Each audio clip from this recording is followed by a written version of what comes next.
This is the re-entry scene from our recent Airship to Orbit animation video. Hey, JP here. Whenever you think about making a scene like that, you naturally think about AutoCAD, SolidWorks, Blender, all of the software tools that go into it. But what happens before that? How do you get the idea out of your head and lay it out to begin with? This video is not about how to use Blender or other animation programs. There's lots of information out there for that.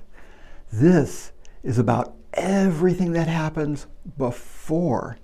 It's about defining that thought in your head so you can get it out and turn it into something. This is a process of example art to a sketch, to storyboards, to model animatics, and only then to CAD and animation. That was our process for making the animation of the re-entry sequence of the Airship to Orbit video. And it all starts with an idea. I wanted to show how our airship re-enters the atmosphere when it returns from space. The first step of getting the idea out of my head and out into the world was to find an existing example. This was our example art. The space shuttle returning and re-entering Earth's atmosphere. The great thing about having an example sketch is now you can figure out everything wrong with it. That actually makes starting really easy. The space shuttle sketch wasn't really wrong, it was just different from what we needed. But now I have something to start with. Now I can make a list of those differences. The airship's re-entry will be at a higher angle of attack, and the re-entry itself will be shallower. That means the nose should be sticking up more, and the direction of travel flatter. The airship's re-entry will also be much cooler because it is larger for its weight, meaning it has a lighter wing loading.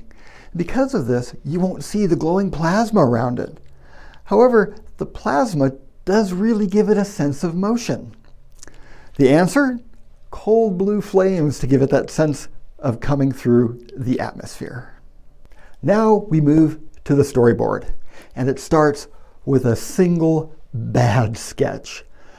Don't worry if you can't draw and your sketch looks terrible. Sketches and animations of wild ideas are often dismissed as flights of fancy that will never be. But there's this great tradition of bad sketches. Kelly Johnson, the famed head of the Lockheed Skunk Works, created this bad sketch in 1958. He called it the Archangel. This bad sketch became the SR-71 Blackbird. Another crazy idea doodled out. Here's a NASA's space capsule sketch from 1960. It became the Apollo command module for traveling to the moon. Check out the crew. It shows a 5-man crew instead of 3 that it ended up. If NASA didn't need to be perfect with their sketches, you don't either. This is our own original bad sketch of the tandem airship. And this is the actual tandem airship flying at 95,000 feet. Know that sometimes the over-the-top outlandish bad sketch gets built. Even yours. Now that we have our bad sketch, it's time for the storyboard. A storyboard is just a series of bad sketches, each one showing part of the story. I always start with the middle sketch, the hero or money shot. It's really that first bad sketch that you made. Next, I do an opening sketch and then I draw the closing sketch. After these basic 3 sketches, I add whatever connecting tissue in the scenes that you need to show to make it a complete scene. Then you have your storyboard. Now it's on to the animatic.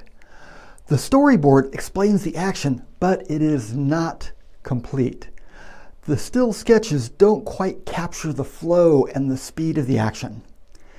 This is where the model and a flying hand comes in. In the sophisticated big movie world, this is called an animatic. An animatic, by definition, is an animated storyboard, a kind of live rough draft. It lets you work out the pacing and the camera angles. However, instead of trying to draw it or use animation software, which I'm lousy at, I use a physical model. This is a 3D printed Airship. It was printed using the same CAD files that we used in the animation. Here's the first draft animatic of the re-entry scene. The hard part is trying not to make spaceship noises while you're doing it. Don't bother with green screens or animation software at this point. Just fly your model around by hand and in front of the camera until what's on the video matches both the storyboard and what's in your head. This is where you can also make a creative moment, especially if you're not sure what you want. Get crazy, try different angles, different speeds, close to the camera and far. Come straight at the camera. Just play with it. Then view it to see if there's anything there. You will often stumble upon a great new scene that you never thought of. But if you change it, be sure to go back and update your storyboards. That will also help to shake out any problems with any of the new views. Here is our final model animatic. Do you remember that original Star Trek episode where a giant space hand grabbed the Enterprise? Could it be that it was really just a shot from the animatic and they didn't have the technology to CGI the hand away, so they just wrote the story around it? Makes you wonder. Now that you have your example art with a description of the changes, your storyboard, and your animatic, you are ready to go to your animator. Bundle it all up and let them have at it. You know, it's much easier to get exactly what you want when you know what that is in the first place. This is vital if you're trying to describe what you want to someone else, or defining it completely if you're doing it yourself.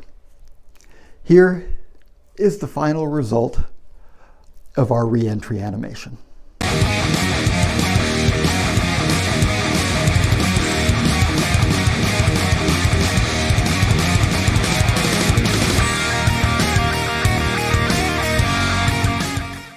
It seems like a lot of time and work for just a few seconds, but that's the nature of animation. You know, this is even more important if you're having AI create your animation. Knowing what you want is the key to getting it. You know, there are more sophisticated ways to pull together your animation. But these simple steps work for me, and I hope they can help you get started. And now, for a sneak peek at something new that we're starting to put together.